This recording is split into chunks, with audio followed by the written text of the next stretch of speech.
Një pamje që askush nuk e preste dhe që menjëherë bëri bujë në publik.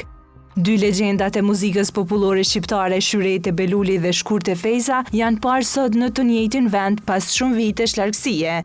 Ngjarja ka ndodhur në Mushtesh me rastin e përurimit të Shtëpisë së Kulturës Afërdita, një event kulturor i organizuar në prani të kryetarit të komunës së Suarekës, Balimuha Remajt, si dhe këngëtares së njohur Remzia Osmanit, që po ashtu vjen nga ky fshat. Por vëmendja më e madhe nuk shkoi te shiriti i përurimit apo fjalimet.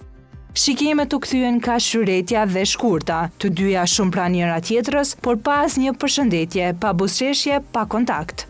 Një heshtje e ftohet për që folim më shumë se çdo fjalë. Çfarë ndau dy ikonat e muzikës sonë?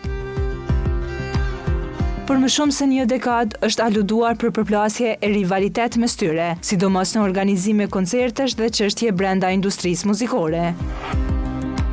Në vitin 2014, kur Shkurte Fejza u pyet publikisht për raportin me Shyretën, ajo zgjodhi të mos komentante, ndërsa Shyrete Beluli në disa intervista është shprehur qartë.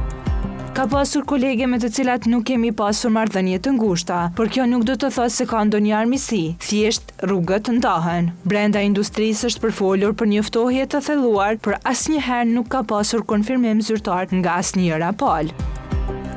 Dy bilbila të artë, në të njëjtin vend, në të njëjtën kohë, edhe pse pa fjalë, pa përqafim, prania e tyre ishte një moment që shënon një kapitull të ri, ndoshta jo pajtim i madh, por një fillim i vogël në heshtje.